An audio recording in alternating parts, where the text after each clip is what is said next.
Welcome to one more edition of Politics and Random. Egberto Willis, your host. Today we have the honor of speaking to Indivisible President Daniel Cohen. Daniel, how are you doing today? Pretty well, my friend. We're reaching the home stretch of a primary here, so I understand. Yeah, it's amazing, but the Democratic primary is sort of the most vibrant primary out there, and we would expect Democratic values to reign.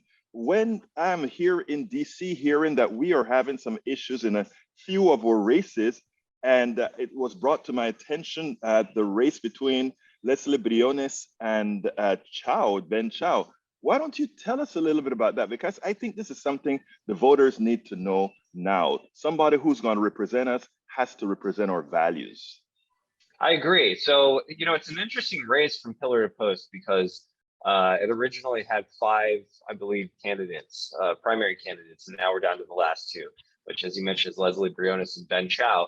And Leslie Briones has been backed by various politicians, by extremely wealthy donors, and has gotten a lot of money from county vendors as well. And also has gotten money from lawyers who practiced in her court when she was a judge, and some lawyers in whose favor she actually ruled as well.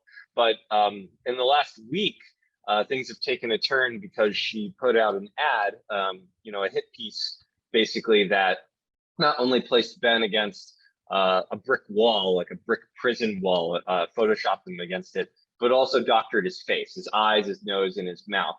And it's caused quite an uproar. It's made national press at this point. The LGBTQ Victory Fund made a statement denouncing it. And finally, the GLBT Political Caucus made a statement denouncing it and calling for an apology. And the entire time, she's been defiant about it. She has said that first she blamed the graphic designer and said that the designer used a filter, and that when she was notified, then they took it down. But the problem with that is that, one, someone had to approve the ad in the first place, whether it was her or it was her multi-million-dollar consultant. There was a lack of accountability on the campaign, and throwing the graphic designer under the bus, of course, is not exactly in line with democratic values, if you ask me. I think that a campaign worker is just doing what they're told. And if you're the candidate, then the buck stops with you, and that's what real accountability is. And 2, it's pretty clear that the reason that when she said that she took it down because she was notified immediately, that what she's referencing is backlash. And so it's hard to say that somebody is doing something out of the goodness of their heart, or doing something because they said, look, you know what, I made a mistake and it was the right thing to do to pull it down, when it was really a result of backlash. But furthermore, and more of a smoking gun to why that's not a real excuse and why that's flimsy, she put an ad with the same picture back up, within, I think, maybe an hour of pulling it down in the first place. The press releases they've put out have been nothing short of unhinged. Finally today, and this is breaking news, she said the words, "I apologize," but she returned to the same excuse. She started her apology by blaming the graphic designer, and she ended her apology by attacking Ben Chou.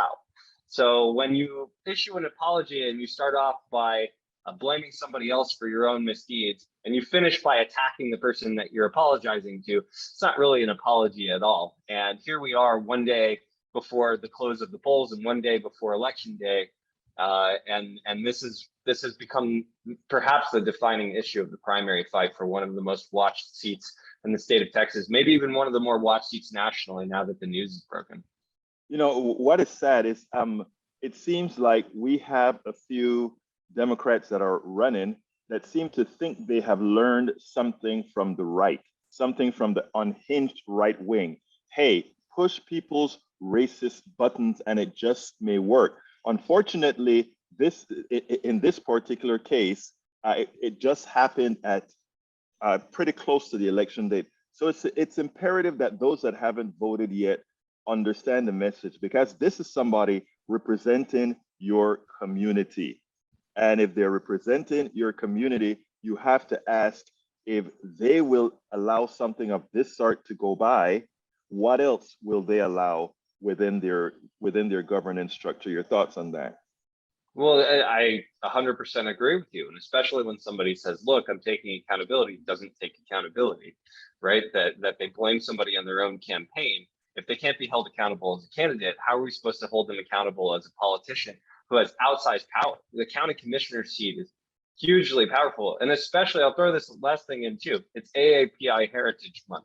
So to have missed this shows somebody who's so out of step with the voters. It's 13% of precinct 4 is an Asian population, is the Asian, the Asian population makes up 13% of precinct 4, 13% of the voters in this precinct. So to have missed this does cast a lot of doubt on her ability to represent people. But you know what else it also does based on, by the way, this video is accompanied with a very well-written piece by yours truly, by you, and that we must get out there. I think there's some issues with competence when it comes to Ben Chou. You pointed out that maybe the reason why people sort of fear him, or the powers that be fear him, is because of what he represents. Why don't you tell us a little bit about that? Well, there's Briones was backed by commissioners. Briones was backed by a billionaire. She was the COO of the Arnold Foundation. She's raked in billionaire cash. And there's an establishment forming that wants some votes that they can bank on. And it's been that way in the county for a long time. Lina Hidalgo turned down vendor money and said that she would never take vendor money. And now, unfortunately, for some of the commissioners that count on some of that vendor money as their gravy train, it's become a real campaign issue that, that from here on out, the way that people raise their money and who they're beholden to has become something that's front and center in the commissioners' fight. Ben Chou is the director of innovation at the county clerk's office when Chris Hollins, now mayoral candidate Chris Hollins, was the county clerk here in Harris County. He designed the blueprint for drive-through voting, and he was the person who made sure to follow through on it. And that has stirred up some concerns among those who are in the establishment that somebody who actually is going to push for voting rights, somebody who's going to shake things up, might end up on commissioner's court and throw a wrench into their easy gravy train day-to-day policy life. Basically, the reason that these ads are coming out attacking Ben is because Ben told the truth about the person he's running against, and the person he's running against doesn't like it. So now we're going to see whether or not the voters care about it the same way. And I think a lot of them do, and we're seeing that, and that's why there's been so much backlash. Daniel Cohen, president of Indivisible Houston, believer in good, competent government. Thank you so kindly. Thank you, Egberto. I appreciate it. We spend a lot of time deconstructing the news, trying to parse it into a form that everybody can understand. We try to find those little nitpicks where it flies above the fray, etc. If you really like these videos that we do, I want to ask a big favor. Please go ahead, number 1, subscribe to our channel, and number 2, please join if you can. Thank you so kindly for watching. Keep watching. Please remember to share. We must populate the entire internet with our progressive message, a message that we know is what most Americans say that they want. So help us, please join.